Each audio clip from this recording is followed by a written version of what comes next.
सततं नमामि तुभ्यं नमामि सततं नमामि हे गुरुदेवाय तुभ्यं नमामि सततं नमामि तुभ्यं नमामि सततं नमामि हे ज्ञानदाताय तुभ्यं नमामि सततं नमामि हे बुद्धिदाताय तुभ्यं नमामि सततं नमामि तुभ्यं नमामि सततं नमामि हे गुरुदेवाय तुभ्यं नमामि सततं नमामि हे ज्ञानदाताय हे गुरुदेवाय तुभ्यं नमामि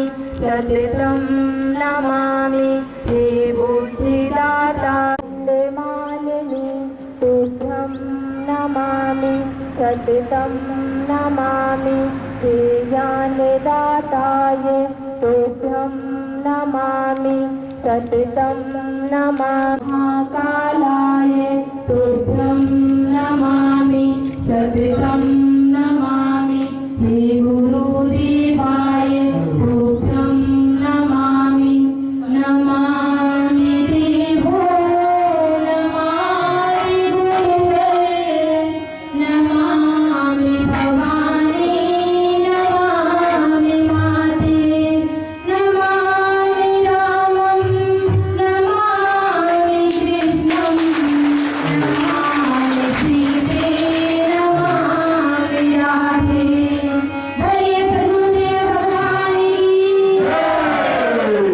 श्रीमन्नारायण नारायण नारायण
जिनको सुनने के लिए, जिनके शब्दों को सुनकर अपने जीवन में धारण करने के लिए हम सभी भक्त यहाँ पर उपस्थित हुए हैं।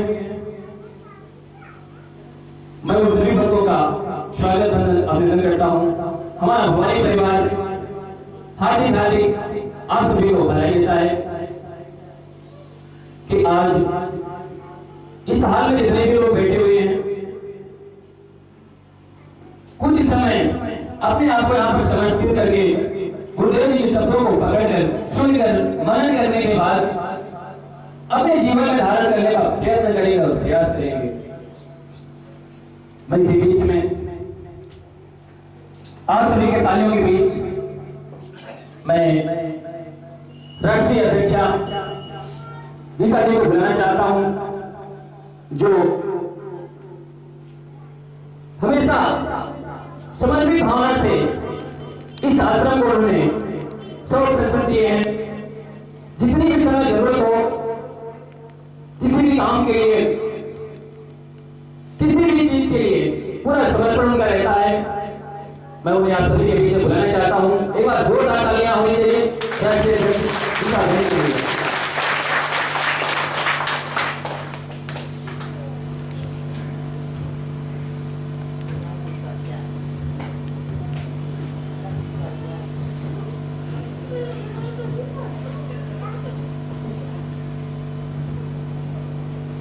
बोले श्री सद्गुरुदेव भगवान की जय। बोले माता भगवती जगदीश्वरी जगदम्बा की जय।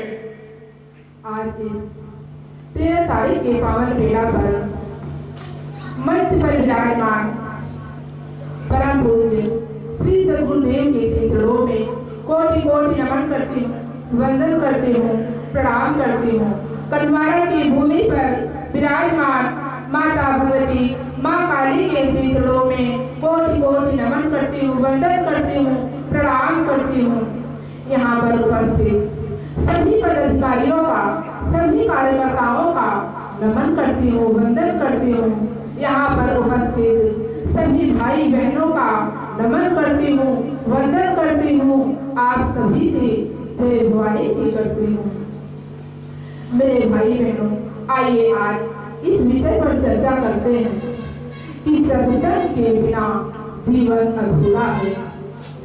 मेरे प्यारे भाई बहनों, आज जो समाज में चारों तरफ अनेक अन्याय अधर्म के बादल छाए हुए हैं, लोग नशे मांस की दलदल में फंसते चले जा रहे हैं। इसका मुख्य कारण है सत्संग का श्रवण ना करना, क्योंकि मनुष्य योनि कर्मवान है।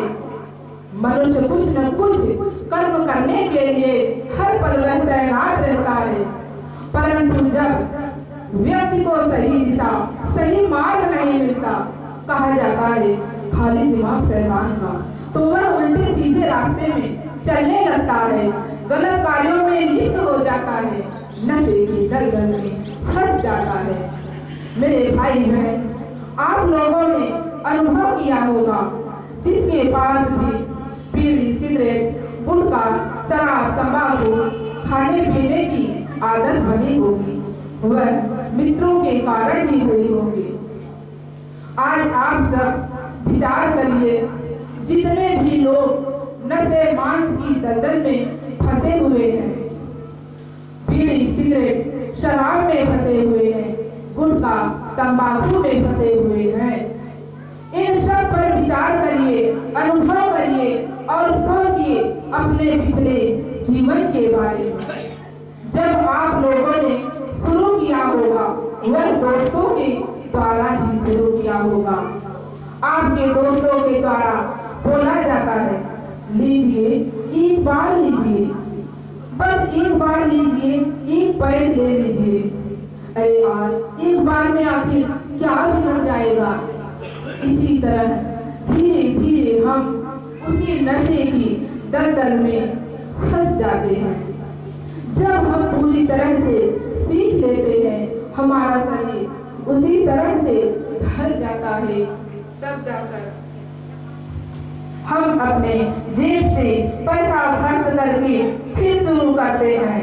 मेरे भाई बहन पूरी तरह से नशे की शिकार हो जाते हैं। मेरे भाई बहनों, क्योंकि और अपना पूरा जीवन बर्बाद कर देते हैं, अपने परिवार, अपने बच्चों का भविष्य खराब कर देते हैं, क्योंकि जो घर के बड़े लोग करते हैं वही असर, वही संस्कार हमारे बच्चों पर भी पड़ता है। और कोई भी माता पिता यह नहीं चाहता कि हमारे बच्चे गलत मार्ग पर जाए, गलत रास्ते पर जाए। मनुष्य अपने पतन का मार्ग स्वतः खोजता है और दोष भगवान को देता है। मेरे भाई बहन, लेकिन मैं आप सभी से आज एक बात और कहना चाहूंगी कि लोग कहते हैं कि नशा ना करें, लेकिन मेरे भाई बहन आज मैं कहती हूँ आप सबसे कि नशा करें। नशा करना कोई गलत बात नहीं है। नशा, लोग कहते हैं नशा हमारे जीवन को बर्बाद कर देता है, नशा हमारे जीवन को खराब कर देता है, नशे के कारण ही हमारा पतन होता है। लेकिन मेरे भाई बहनों, आज मैं कहती हूँ कि नशा करो, जी भर के नशा करो, जितना जी चाहे उतना नशा करो। नशा हमारे जीवन को बर्बाद नहीं करता, नशा तो हमारे जीवन को आबाद कर देता है। नशा हमारे जीवन को खराब नहीं करता, नशे से हम मानव का पतन नहीं होता।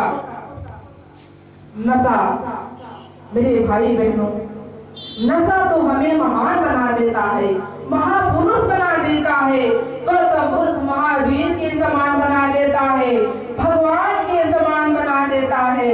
इसीलिए मैं कहती हूँ कि नशा करो।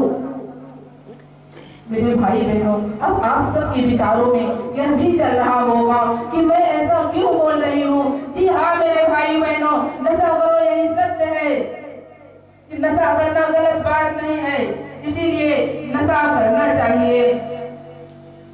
लेकिन मेरे भाई बहनों, वह कौन सा नशा, किसका नशा, कैसा नशा? ऐसा नशा मत करो कि जो शाम को किया और सुबह उतर गए। नशा तो ऐसा करो कि जो एक बार लग जाए तो वह जीवन भर उतरने का नाम न ले। वह नशा है भक्ति का नशा, सत्संग का नशा, साधना का नशा, सद्गुरु के सानिध्य का नशा।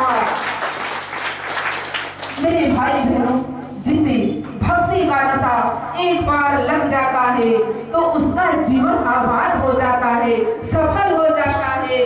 और जिसे सत्संग का नशा लग जाता है तो वह व्यक्ति सत्मार्ग पर चलने लगता है, धर्म के मार्ग पर चलने लगता है, अपने सभी विचारों को त्याग करके अध्यात्म की पथ पर आगे बढ़ने लगता है।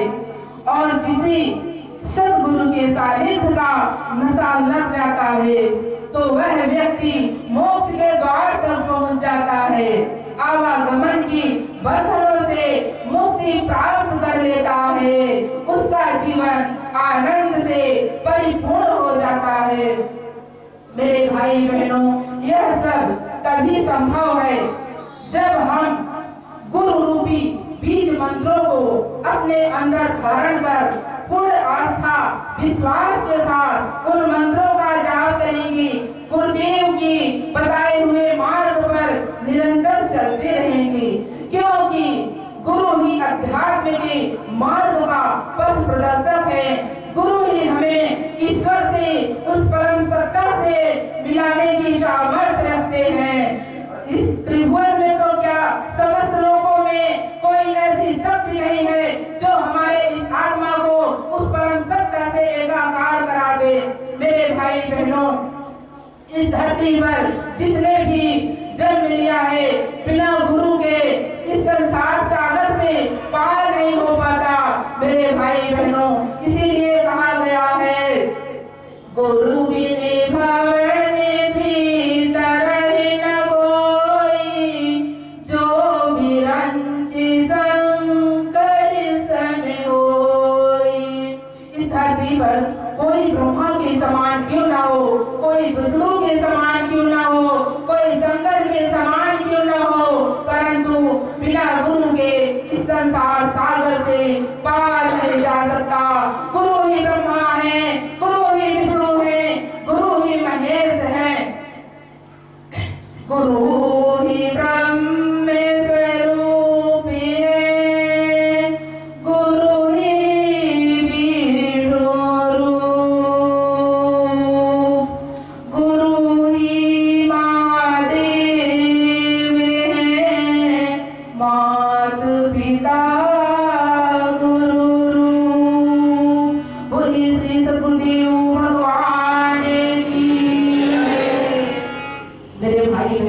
यदि संगति का असर होता है तो आप सब स्वतः विचार करिए कि जब हम अच्छे लोगों की संगति करेंगे, अच्छे वातावरण में रहेंगे, अच्छी बातें सुनेंगे तो हमारी बुद्धि, हमारा विवेक, हमारा विचार उसी दिशा में कार्य करेगा।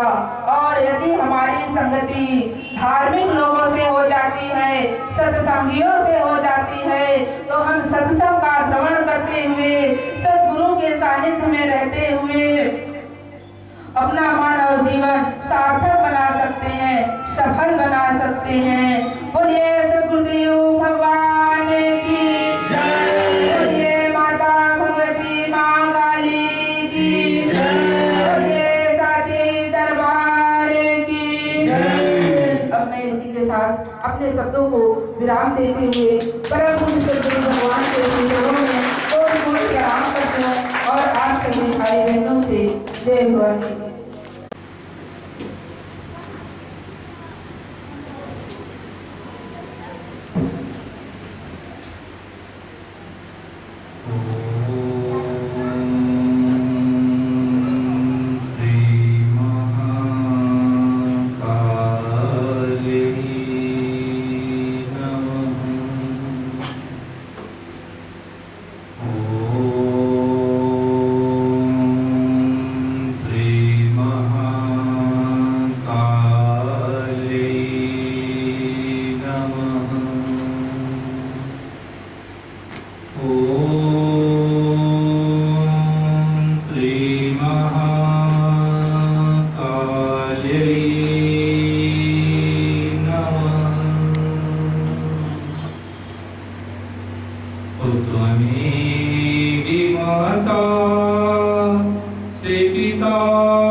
इस कन्हारा की पावन भूमि पर विराजमान माता भगवती माँ काली के श्री चरणों में कोटि कोटि नमन वंदन करते हुए उनके दर्शनों के लिए आए हुए समस्त सूक्ष्म शक्तियों को भी मैं सत सत नमन वंदन करता हूँ और उन समस्त सूक्ष्म शक्तियों से निवेदन करता हूँ कि वह अपना यथाउचित स्थान ग्रहण करें।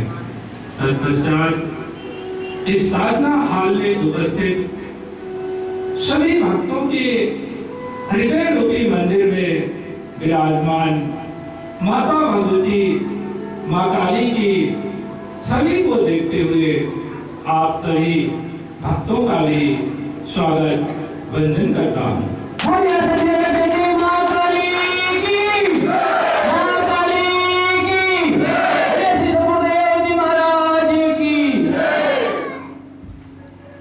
धर्म प्रेमी भाई बहनों, जैसा कि पूर्व के चिंतनों में आप सभी को भक्ति, सेवा और साधना के विषय पर अवगत कराया गया था, लेकिन आज हम चर्चा करेंगे कि आप अपने जीवन का इंजीनियर कैसे बने। क्योंकि जो व्यक्ति इस संसार में खुद का इंजीनियर बनकर, स्वयं का इंजीनियर बनकर जीवन व्यतीत करता है, उसी का जीवन सफल हो जाता है। आज तक आप सबने संसारिक इंजीनियर के बारे में जानते होंगे कि रोड का इंजीनियर होता है पुल का इंजीनियर होता है, भवन मकान का इंजीनियर होता है, ऐसा तो हम सभी जानते हैं। परंतु जब तक व्यक्ति खुद के जीवन का इंजीनियर बन करके जीवन व्यतीत नहीं करता, तब तक उसका जीवन सफल नहीं होता। इंजीनियर का काम है कि वह बिगड़ी हुई मशीनों को ठीक करता है और नई मशीनों का निर्माण करता है। तो आइए आज हम सभी अपने जीवन का इंजीनियर बन करके इस शरीर रूपी मशीन को देखेंगे, जांचेंगे और इसे ठीक करने का प्रयास करेंगे, क्योंकि इंजीनियर यही करता है। वह मशीनों को देखता है, उसकी देख रेख करता है और उसे ठीक करने का प्रयास करता है। तो आज हम सभी अपने जीवन का इंजीनियर बनकर इस शरीर रूपी मशीन को देखेंगे, जांचेंगे और निरीक्षण करेंगे कि कहीं हम लोग ऐसे पदार्थ को इस शरीर रूपी मशीन में तो नहीं डाल रहे हैं जिसके कारण हमारा शरीर रूपी मशीन जल्दी खराब हो जाए। आइए हम सभी खुद के जीवन का इंजीनियर बनकर इस शरीर रूपी मशीन का निरीक्षण करें। इसके लिए हम सभी ध्यान मुद्रा में बैठकर अपनी कमर को सीधा करते हुए 1 मिनट के लिए अपनी आंखों को बंद करेंगे और इस मशीन रूपी शरीर का निरीक्षण करेंगे कि कहीं हम सब ऐसे वस्तुओं का सेवन तो नहीं करते जिससे हमारा शरीर रूपी मशीन जल्दी खराब हो जाए। सभी ध्यान मुद्रा में बैठकर अपने आंखें बंद करें और स्वयं का निरीक्षण करें, स्वयं का विचार करें।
सभी अपनी आंखें खोलते हुए दोनों हाथों को जोड़कर माता भगवती मां काली को मानसिक नमन करते हुए आप सबने स्वयं का निरीक्षण करते हुए जो भी पाए हों वह आप सब बताएं कि आपने स्वयं का निरीक्षण करते समय क्या पाया।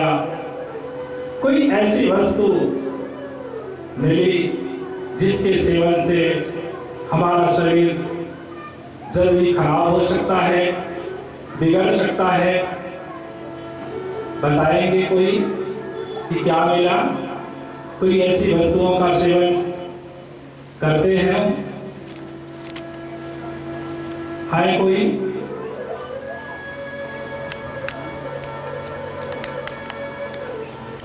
कोई ऐसे व्यक्ति हैं जो निरीक्षण किए हो स्वयं का।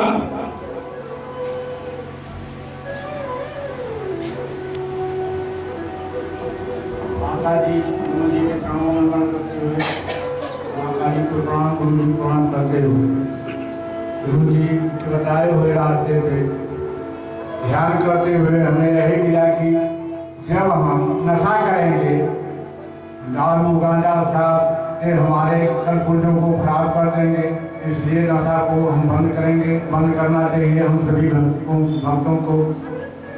चलिए, बहुत अच्छी बात, जोरदार तालियां हो। चलिए, बहुत अच्छी बात। और दूसरे कोई व्यक्ति है जो अपने शरीर का इंजीनियर बनकर विचार किए हो, निरीक्षण करते समय कोई ऐसी वस्तु मिली हो? संकोच करने की बात नहीं, क्योंकि यह माता भगवती का दरबार है। फिर आज हम सभी अपने जीवन का इंजीनियर बनने जा रहे हैं, तो इंजीनियर वही बताता है जो सत्य होता है। तो आज आप सब अपने जीवन का इंजीनियर बनकर खुद इस शरीर रूपी मशीन का निरीक्षण कर रहे हैं।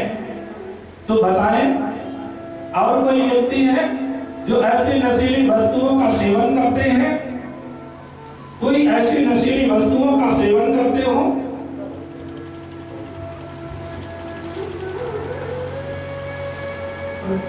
हमें सभी अपने कुविचारों को त्याग करके धर्म के मार्ग पर, अध्यात्म के पथ पर आगे बढ़ना चाहिए। चलिए, बहुत अच्छी बात, बहुत बढ़िया। और कोई ऐसे व्यक्ति है? चलिए, बड़ी अच्छी बात है।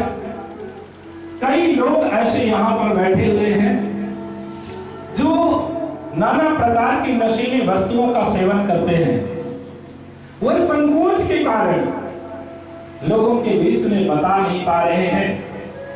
फिर भी यदि आप लोग उन नशीली वस्तुओं को छोड़ना चाहते हैं जिसके कारण हमारा शरीर कमजोर हो जाता है, नाना प्रकार के रोगों से ग्रसित हो जाते हैं, यदि आप सब छोड़ना चाहते हैं तो उसका भी उपाय है।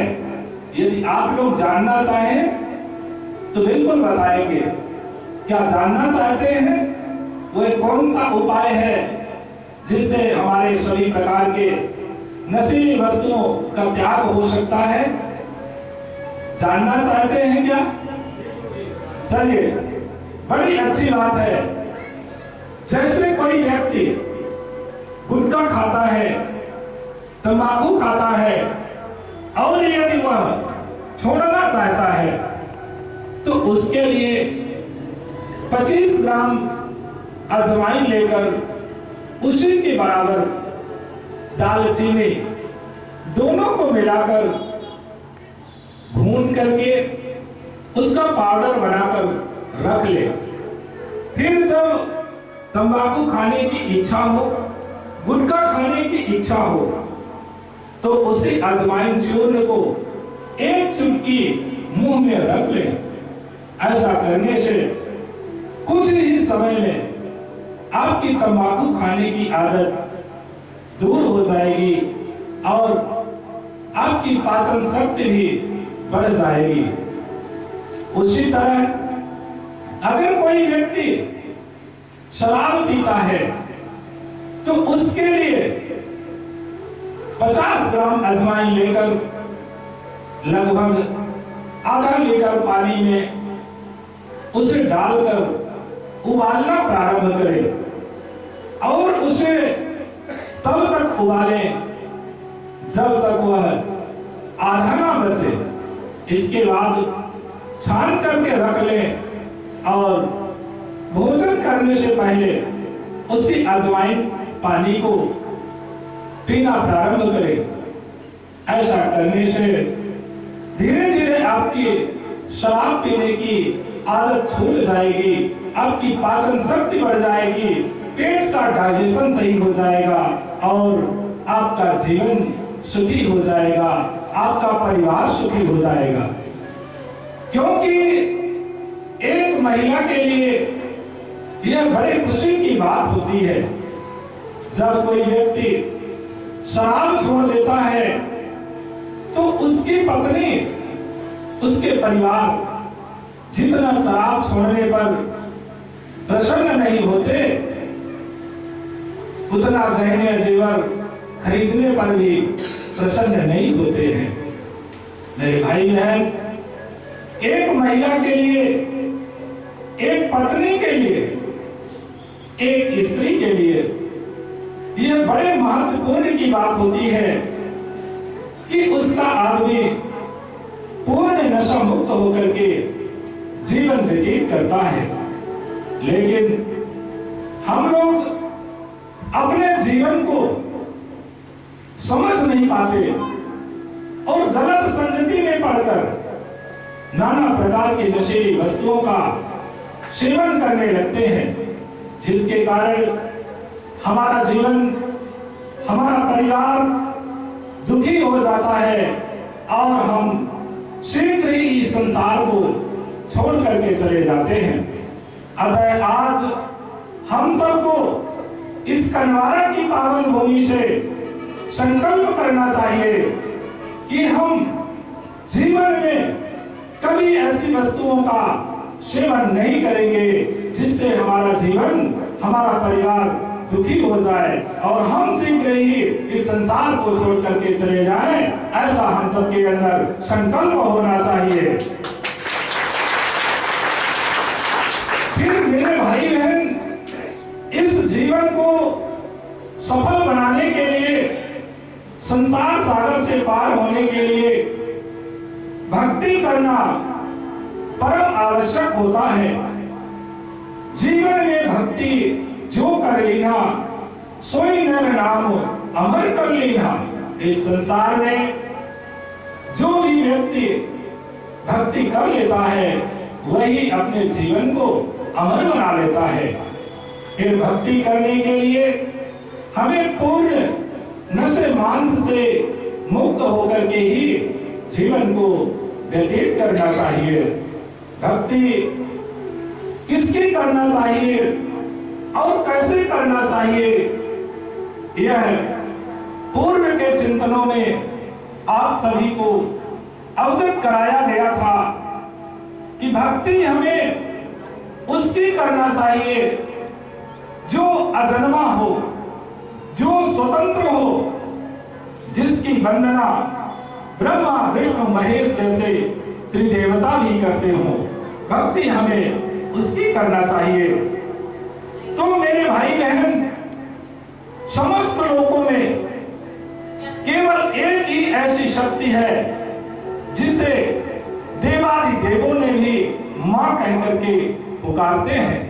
वह है माता भगवती, आदि शक्ति जगत जननी जगदम्बा, जिसकी साधना, जिसकी उपासना ब्रह्मा विष्णु महेश भी करते हैं। उसी तरह से हमें भी उसी माता भगवती प्रतिसत्ता जगदम्बा की ही भक्ति करना चाहिए।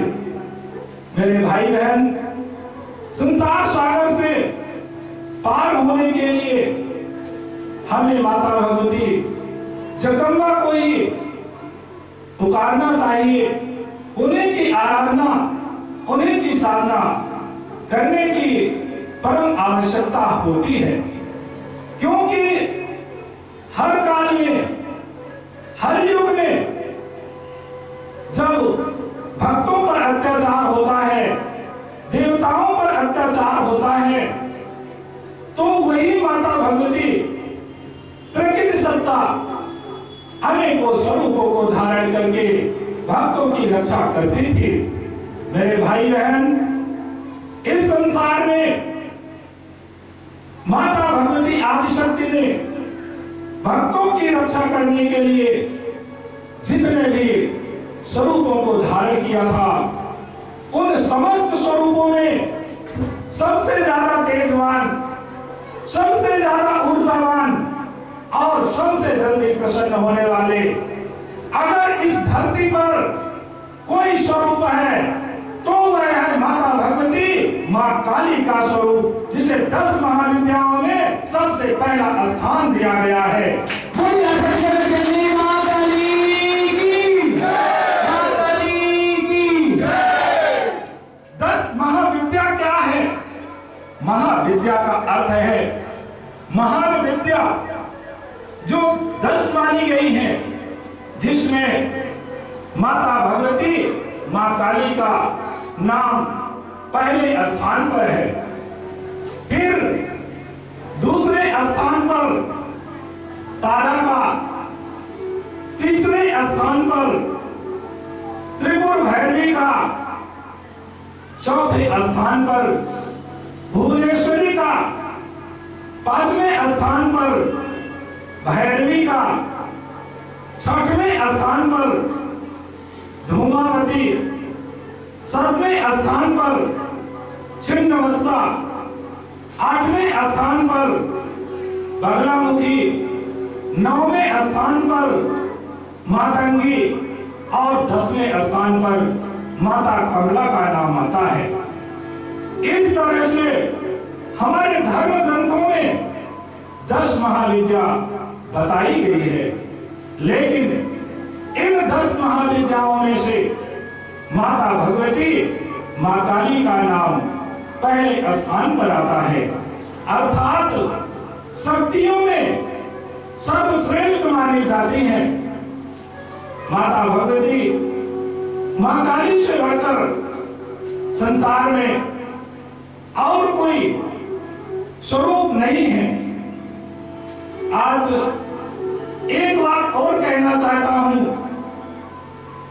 कि कुछ लोगों का मत है कि माता भगवती, मां काली की तस्वीर को या उनके प्रतिमा को अपने घर में नहीं रखना चाहिए, क्योंकि उनका स्वरूप विकराल है, उनका भेष क्रोधावेश है। इसलिए उनकी तस्वीर को, उनकी प्रतिमा को अपने घर में नहीं रखना चाहिए। ऐसा कहने वालों से हम निवेदन करना चाहेंगे कि पहले तो आपको विचार करना चाहिए कि माता भगवती आदिशक्ति ने इस विकराल स्वरूप को क्यों धारण किया, वो क्रोधित क्यों हुई, इस पर हमें विचार करना चाहिए। तो मेरे भाई बहन, जब दैत्यों के द्वारा भक्तों पर, देवताओं पर अत्याचार हो रहा था, सभी भक्त, सभी देवता माता भगवती जगदम्बा को पुकारते थे। तब माता भगवती जगदम्बा ने अनेकों स्वरूपों को धारण करने के बाद भी उन दुष्ट दैत्यों का संहार नहीं कर पाती थी। तब माता भगवती जगदम्बा अत्यंत क्रोधित होकर के इस विकराल स्वरूप को धारण करती थी, जिस विकराल स्वरूप को देख करके बड़े बड़े दानव डर जाते थे। विकरालाक्ष जैसे महाबलशाली दानव भगवती के हुंकार मात्र से जल करके भस्म हो जाते थे। ऐसे भगवती मां काली के श्री चरणों में हम सभी कोटि कोटि वंदन करते हैं, नमन करते हैं। मां काली की जय, सद्गुरुदेव महाराज की जय। तो मेरे भाई बहन, आज विचार करने की बात है कि जिस मां ने हम सब की रक्षा करने के लिए, भक्तों की रक्षा करने के लिए अपने सुंदर स्वरूप को भी त्यागने में क्षण मात्र की देरी नहीं करती, तो क्या हमें उस मां का पूजन करना चाहिए या नहीं करना चाहिए, यह तो विचार करने की बात होती है। लेकिन मेरे भाई बहन, मेरे विचार से तो उसी मां का पूजन करना चाहिए, उसी मां की साधना करनी चाहिए, उसी मां की आराधना करनी चाहिए जिस मां ने हम सब की रक्षा करने के लिए अपने सुंदर स्वरूप को भी त्यागने के लिए हर पल तैयार रहती है, तत्पर रहती है। हमें उसी मां का पूजन करना चाहिए। फिर जिस घर में माता भगवती, मां काली का पूजन होता है, उस घर में कभी दुष्ट आत्मा प्रवेश नहीं करती, क्योंकि सभी माता भगवती मां काली के क्रोध को जानते हैं। वह भक्तों की रक्षा करने के लिए हर पल तैयार रहती है, तत्पर रहती है।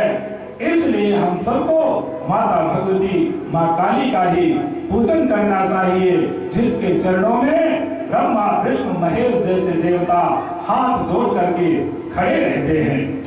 फिर कुछ लोगों का मत है कि नहीं, माता भगवती मां काली बलि लेती हैं, वह बलि की देवी हैं। इस पर भी आज कुछ कहना चाहता हूं, क्योंकि धर्म ग्रंथों का कथन है, महापुरुषों के वाक्य है कि वह जगत की जननी है। जगत की जननी अर्थात सभी को उत्पन्न करने वाली है। तो आज विचार करने की बात है कि क्या कोई मां अपने बच्चे की बलि कभी स्वीकार करेगी?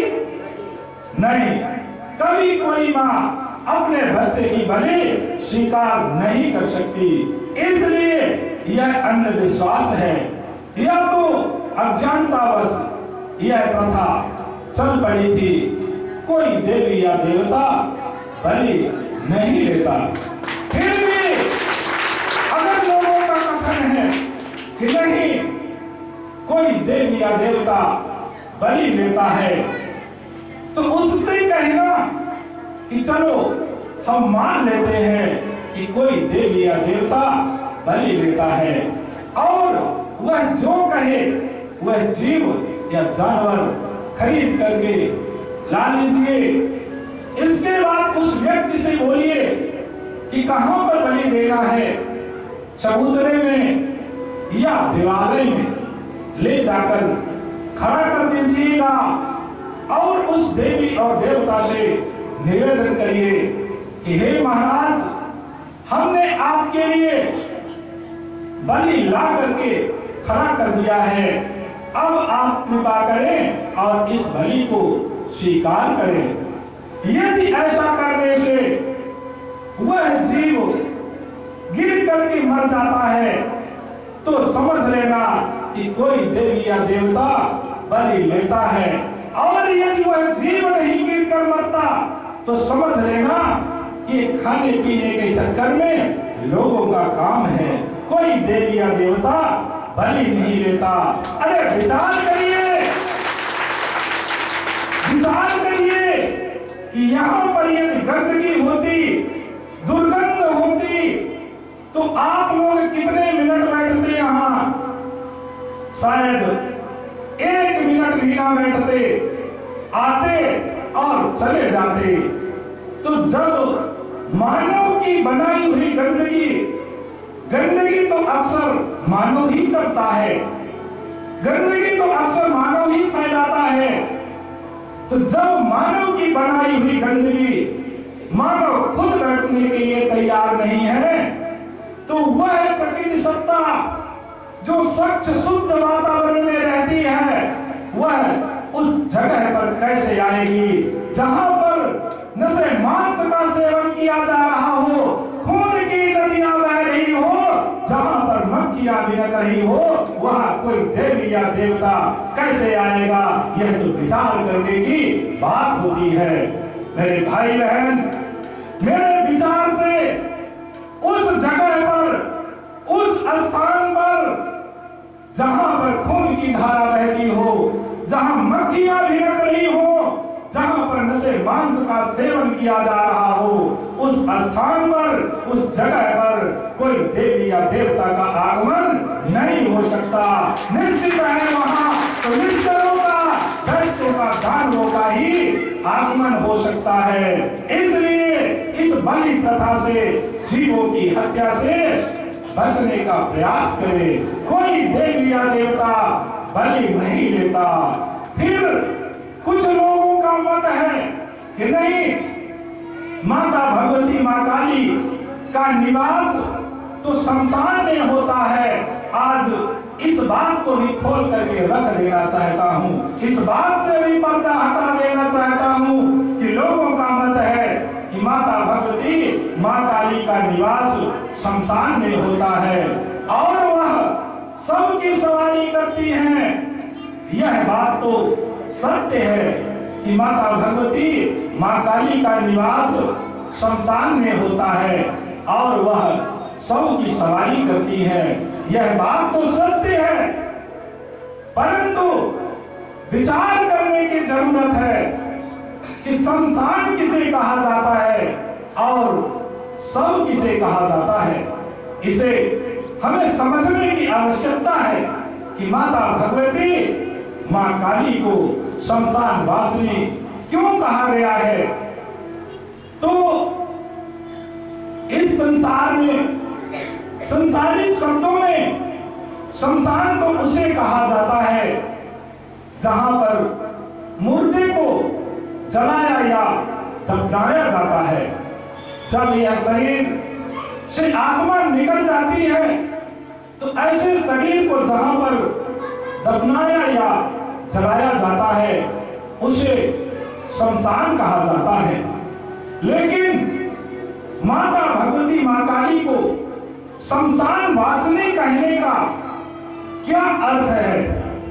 तो माता भगवती माँ काली को शमशान वासिनी कहने का अर्थ है कि जहां पर काम, क्रोध, लोभ, मोह, अहंकार आदि विकारों को जलाया जाता है, दफनाया जाता है, उसे शमशान कहा जाता है। तो इन सभी विकारों को हृदय में योग आग्नि उत्पन्न करके, क्योंकि यह सभी विकार तो अक्सर हृदय में ही निवास करते हैं, तो हृदय में योग आग्नि उत्पन्न करके इन विकारों को हृदय में ही जलाया जाता है। ऐसे हृदय रूपी शमशान में जब यह सभी विकार जल करके भस्म हो जाते हैं, जल करके नष्ट हो जाते हैं, ऐसे हृदय रूपी शमशान में माता भगवती माँ काली का निवास होता है। तब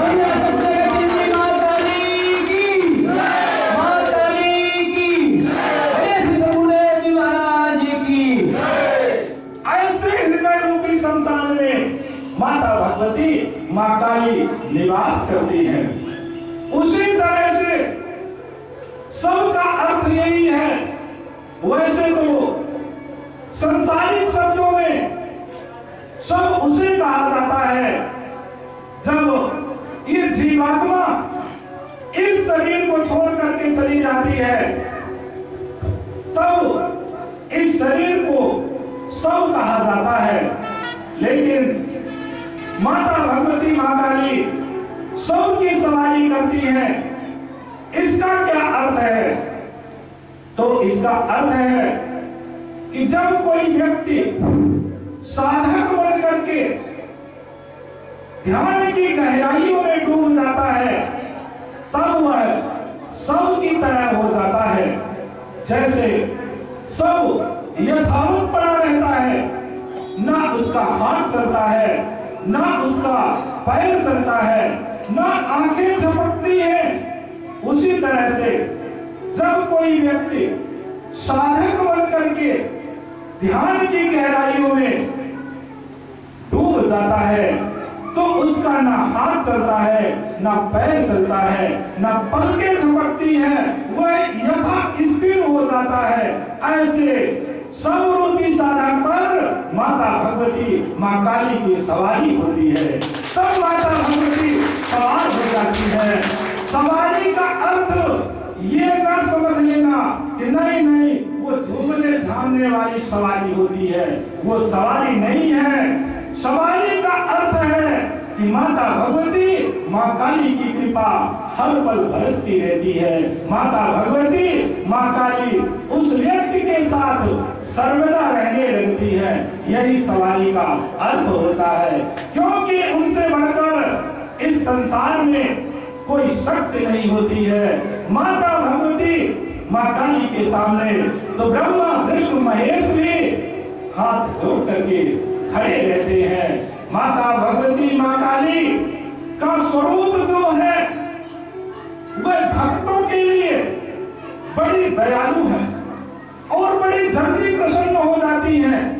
वह भक्तों के लिए करुणामयी है, लेकिन दुष्टों के लिए तो वह साक्षात काल के समान है, क्योंकि काली का यही अर्थ होता है, जिसके पास काल को भी निकल जाने की सामर्थ्य होती है उसे महाकाली कहा जाता है। महाकाली का पूजन जिस घर में होता है उस घर में कभी अकाल मृत्यु नहीं होती, उस घर को तो देवता भी सदा प्रणाम करते हैं। इसलिए आज आप सबके बीच में माता भगवती माँ काली की एक विशेष साधना बताना चाहता हूं। जब भी आप के सामने संकट के बादल छाए हो, कोई मार्ग नजर न आ रहा हो, चारों तरफ अंधकार छा गया हो, बच्चे बच्चियों की शादी ब्याह में रुकावट हो रही हो, कोर्ट कचहरी का मुकदमा चल रहा हो, आप काफी व्यथित हो, काफी दुखी हो अथवा रोगों से पीड़ित हो, उस समय आप इस साधना को करके आप अपनी समस्याओं का समाधान स्वतः प्राप्त कर सकते हैं। निश्चित रूप से माता भगवती माँ काली की कृपा से आपके सभी बिगड़े हुए काम बनना शुरू हो जाएंगे। यह साधना 21 दिन की है। इस साधना को प्रारंभ करने के लिए गुरुवार का दिन हो अथवा अमावस्या हो, इस साधना को प्रारंभ करने के लिए सर्वप्रथम हमें स्नान करके शुद्ध वस्त्र पहनकर माता भगवती माँ काली की छवि को किसी आसन पर विराजमान करें। आसन आप अपने व्यवस्था के अनुसार बना सकते हैं। यदि आपके पास आसन की व्यवस्था नहीं है तो छोटी सी चौकी लेकर उस चौकी में कोई कपड़ा, साफ स्वच्छ कपड़ा डाल करके माता भगवती माँ काली की छवि को स्थापित कर दीजिए। फिर धूप पुष्प अर्पित करके कलश प्रज्वलित करें। इसके बाद माँ को भोग अर्पण करें। भोग भी आप अपने व्यवस्था के अनुसार बना सकते हैं, परंतु उसमें दही और चावल का होना परम आवश्यक है। इस तरह से आप माता भगवती माँ काली को भोग अर्पित करने के बाद प्रणाम करें और उनसे निवेदन करें, जिस कार्य के लिए आप साधना प्रारंभ कर रहे हो, माता भगवती माँ काली के चरणों में अपना निवेदन करते हुए उन्हें कहें कि हे माँ, हम अपने इस समस्या के समाधान के लिए, निवारण के लिए आपकी यह साधना कर रहे हैं। आप कृपा करें और हमारी समस्या का समाधान हो जाए। ऐसा करने से निश्चित ही माता भगवती माँ काली की कृपा से आपकी समस्याओं का समाधान हो जाएगा। इस साधना को प्रतिदिन 31 मिनट तक लगातार 20 दिन तक इन मंत्रों का जाप करें। मंत्र चाहे तो लिख भी सकते हैं। वह मंत्र है ओम क्रीं क्रीं क्रीं महाकाल्यै क्लीं क्लीं ह्रीं ह्रीं ह्रीं ओम फट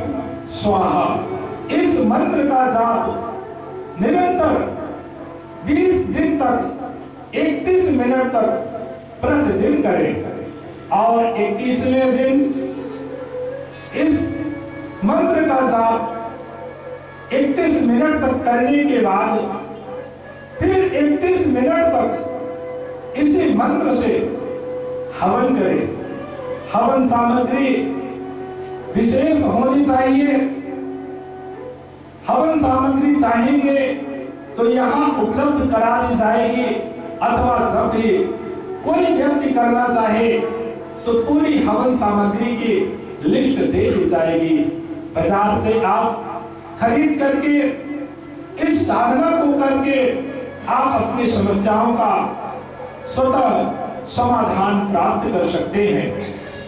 जो भक्त दीक्षा ले चुके हैं वह उसी मंत्र को इसी नियम के साथ करके अपने जीवन को सुखी बना सकते हैं।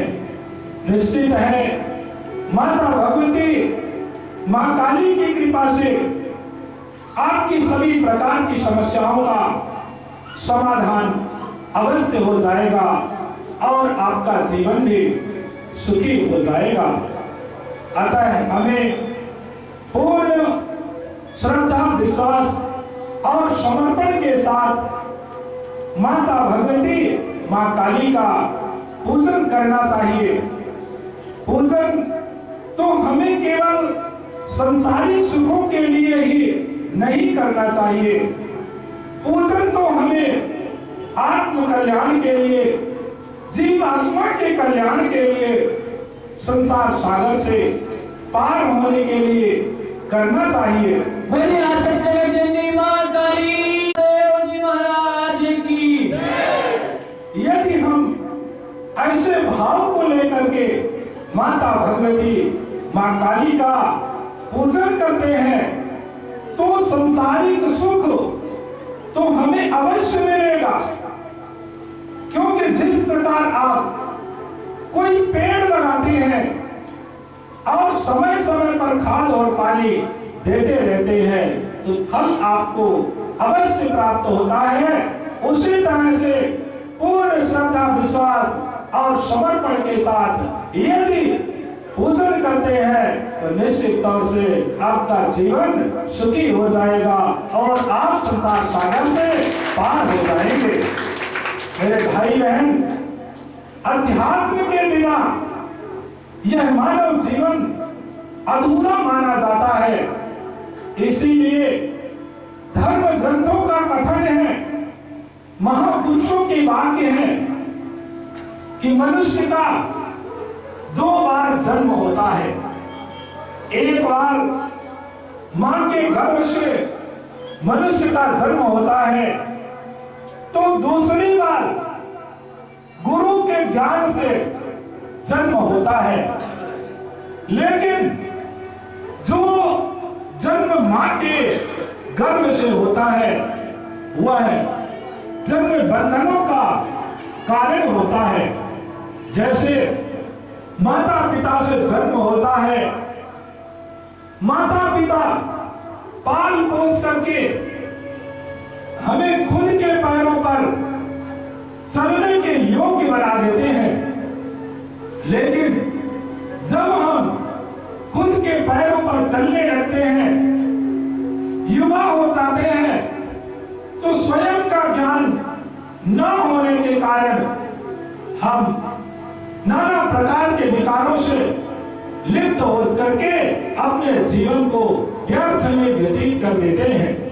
लेकिन जो गुरु के ज्ञान से जन्म होता है वह जन्म बंधनों से मुक्ति का कारण होता है। जैसे गुरु के ज्ञान से हमें यह पता चल जाता है, हमें यह ज्ञान हो जाता है कि हम मनुष्य हैं तो मनुष्यता के गुण क्या है, उसका कर्म क्या है, धर्म क्या है, यह हम जान करके सत्मार्ग पर चलते हैं, जिससे हमारा जीवन सफल हो जाता है। हम संसार सागर से पार हो जाते हैं। लेकिन विचार करने की बात है कि आज हम जन्मदिन कौन सा मनाते हैं। क्या बता सकते हैं कि हम लोग जन्मदिन कौन सा मनाते हैं? लगभग सभी लोग जन्म दिवस हम उसी दिन मनाते हैं जिस दिन हम कर्म रूपी बंधनों में बंध जाते हैं। जैसे कोई व्यक्ति जेल जाता है तो उसके हाथों में हथकड़ी डाली जाती है। उसी तरह से मनुष्य जब इस धरती पर आता है तो वह कर्म रूपी जंजीरों में बंधा हुआ होता है। लेकिन एक प्रश्न है कि कोई व्यक्ति जेल जा रहा है तब वह ज्यादा प्रसन्न होगा अथवा जितने दिन जेल में रहेगा तब प्रसन्न रहेगा, या जब उसके हाथों से हथकड़ी खुल जाएगी और जेल से बाहर आ जाएगा तब वह ज्यादा प्रसन्न रहेगा? यह कौन बताएगा? क्या बता सकते हैं आप लोग कि व्यक्ति कब ज्यादा प्रसन्न होगा? जितने दिन वह जेल में रहेगा तब प्रसन्न होगा, या जेल से बाहर आ जाएगा तब वह ज्यादा प्रसन्न होगा, उत्सव मनाएगा? कौन बताएगा?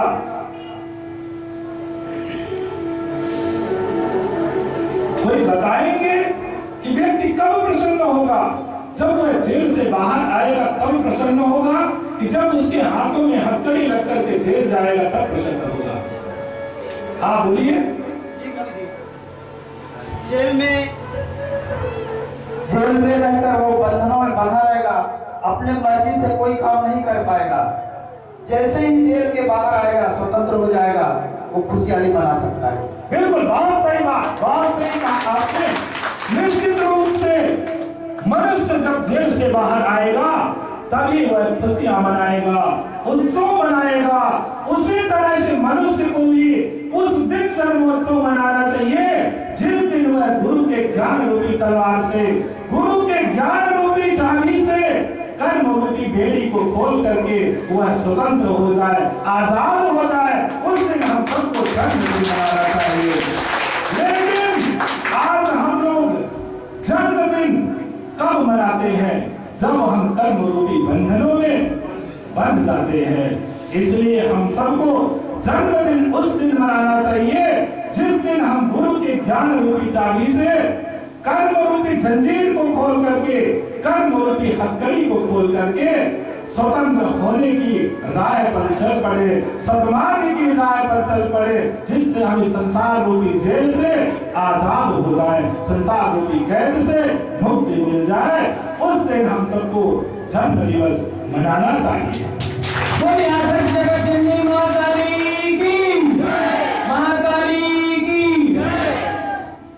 मेरे भाई बहन, यदि किसी व्यक्ति को जेल हो जाती है तो उसकी तरफ से मुकदमा कौन लड़ता है? उसका वकील मुकदमा लड़ता है, वकील ही उसे जेल से बाहर करता है। उसी तरह से इस संसार रूपी जेल से भी, इस संसार रूपी जेल से भी गुरु रूपी वकील उसे जेल से बाहर करते हैं।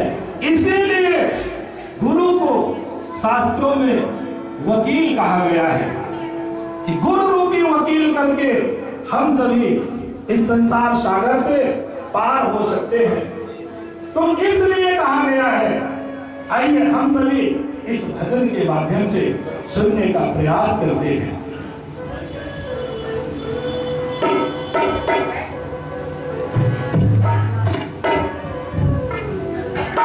गुरु वकील मुकदमा भारी है। इस संसार का मुकदमा बड़ा लंबा चौड़ा है। एक बात का और ध्यान रखना चाहिए कि जिस समय किसी व्यक्ति को जेल से बाहर कराना है और उसके तरफ से जो वकील है, यदि वह उसे भारतीय संविधान का ज्ञान नहीं है तो वह जेल से बाहर नहीं आ पाता। उसी तरह से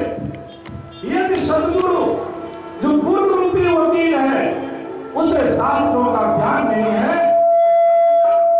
संसार सागर से पार नहीं हो सकते हैं। इसलिए संसार का जो मुकदमा है वह बड़ा लंबा चौड़ा है। हमें जो गुरु रूपी वकील करना है उसे समझने की बात ही करना चाहिए, जो शास्त्रोक्त साधना पथ पर हमें आगे बढ़ा सके। इसलिए कहा गया है कि करिए गुरु वकील मुकदमा भारी है, लिखा दे अपना नाम समय बड़ी नारी है। करिए गुरु वकील मुकदमा भारी है, लिखा दे अपना नाम समय बड़ी नारी है।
कि धारसों का अर्थ होता है कि हमने जो भी किया है वह अपने जीवन रक्षा के लिए किया है, अपने बचाव के लिए किया है, इसलिए वह व्यक्ति दोषी नहीं होता, कोर्ट भी उसे बरी कर देती है। उसी प्रकार सतगुरु भी उस परम सत्ता के मूल मंत्र को देकर के साक्ष्य के साथ पेश करते हैं और जब यमदूत इस जीवात्मा को लेकर के जाते हैं तो सतगुरु उनसे बहस करते हुए कहते हैं इसने जो भी किया है, यह मजबूरी में किया है, परंतु अब यह तो उस परम सत्ता का भक्त बन गया है, उस परम सत्ता का उपासक है। इसलिए अब यह मुस्लिम नहीं है, यह तो अब सरकारी हो गया है, अर्थात उस परम सत्ता की साधना करता है, उस परम सत्ता का भक्त बन गया है, जिसके चरणों में ब्रह्मा विष्णु महेश जैसे देवता हाथ जोड़ करके खड़े रहते हैं। इसलिए अब यह मुस्लिम नहीं रह गया है। इस तरह से सद्गुरु यमदूतों से बहस करते हुए उन्हें परम धाम तक ले जाते हैं। आज हम सभी काम क्रोध लोभ मोह में फंसकर इस संसार में उलझे हुए हैं, इस संसार में फंसे हुए हैं। तब हमें सद्गुरु याद दिलाते हैं कि यह तुम्हारा लक्ष्य नहीं है, तुम्हारा लक्ष्य है, तुम्हारा जन्म हुआ है उस परम सत्ता को पाने के लिए।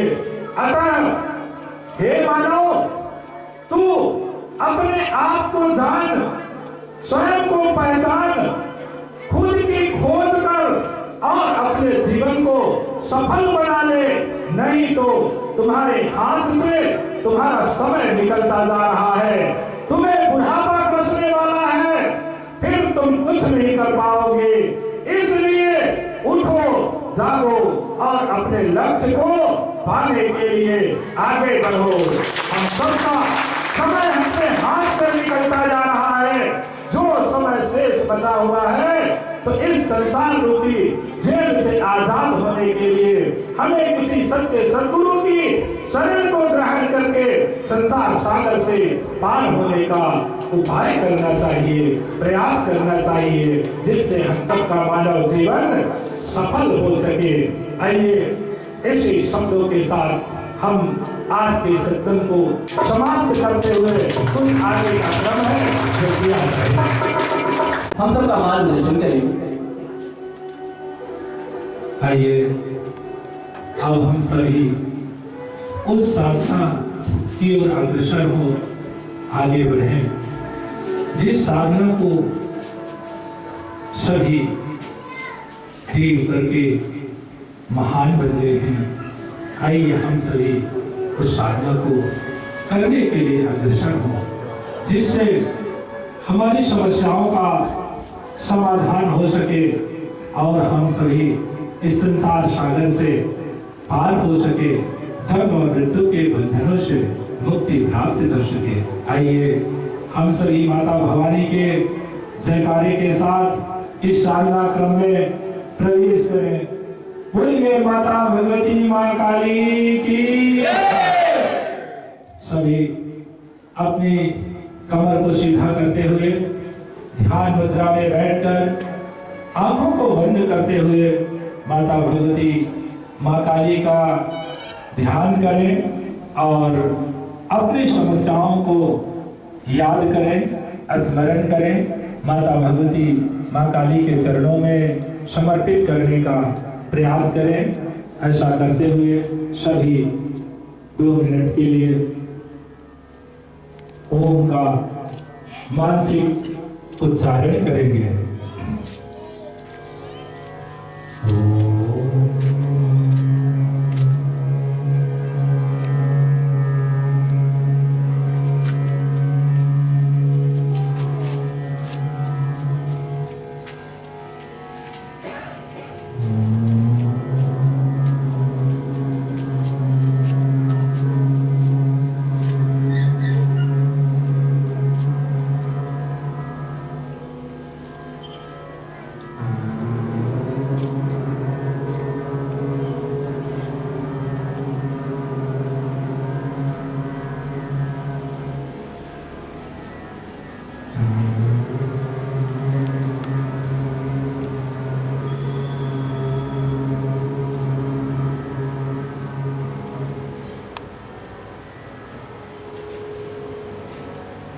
सभी दोनों हाथों को जोड़कर माता भगवती माँ काली को प्रणाम करें और निवेदन करें कि आप सभी भक्तों की समस्याएं अतिशीघ्र समाप्त हों और आप सभी भक्तों का जीवन सुखी हो, आप सभी सुखमय जीवन व्यतीत करें, ऐसा मैं भी माता भगवती माँ काली के चरणों में बारंबार निवेदन करता हूँ, प्रणाम करता हूँ।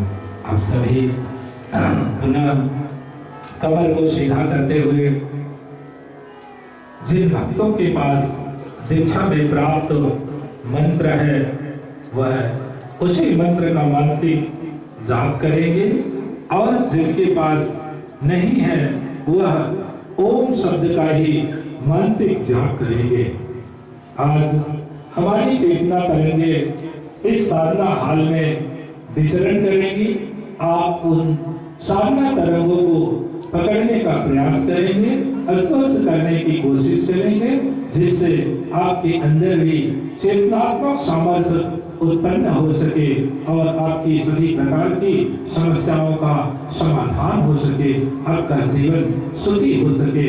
आइए हम सभी 3 बार ओम का स्वर के साथ उच्चारण करेंगे, इसके बाद सभी मानसिक जाप करेंगे।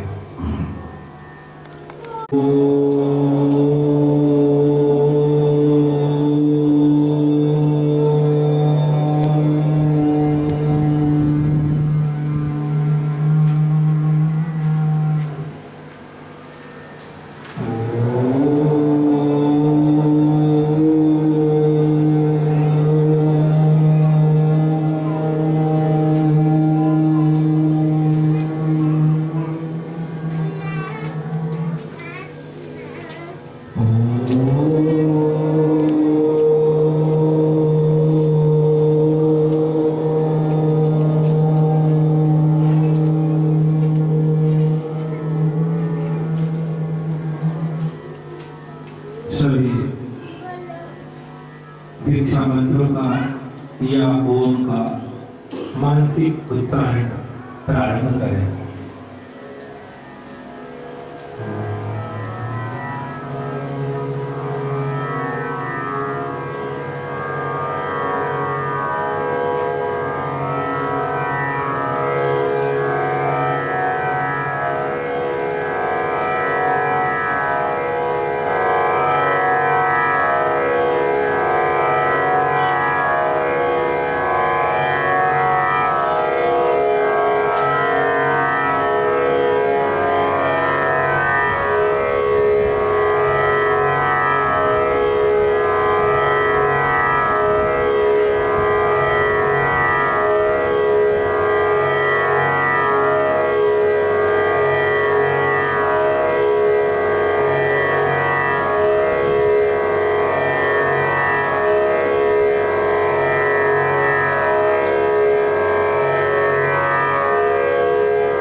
हाथों को जोड़कर सभी दोनों हाथों को जोड़कर माता भगवती माँ काली को मानसिक प्रणाम करें।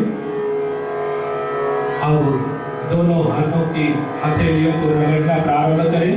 सभी दोनों हाथों की हथेलियां और जोर से ताकि ऊर्जा उत्पन्न हो सके। और जोर से अब 3 बार ऐसे पानी ऐसे लगाएं। पुनः माता भगवती माँ काली को मानसिक प्रणाम करें। बोलिए माता भगवती माँ काली की जय। इसी के साथ आज का यह कार्यक्रम समाप्त किया जाता है। माता भगवती को लाने का जो विचार बन रहा है उसमें आप सभी भक्तों की सहमति चाहिए। जो भक्त इसमें सहयोग करना चाहते हो वो सहयोग कर सकते हैं। माता भगवती को प्रतिमा की लाने की जो प्लानिंग चल रही है अभी गुरुदेव जी के द्वारा जो बताया गया है अभी, मैं आप सभी को विशेष सूचना दे रहा हूँ। इसमें जो भी सहयोग करना चाहते हो वो सहयोग कर सकते हैं।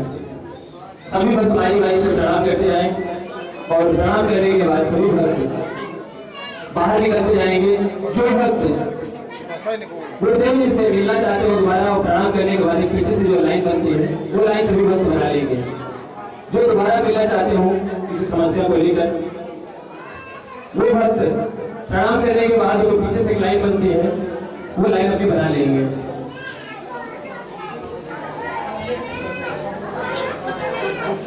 माता जी प्रतिमा की जो लाने का विचार है उसके लिए अभी समय नहीं किया गया है।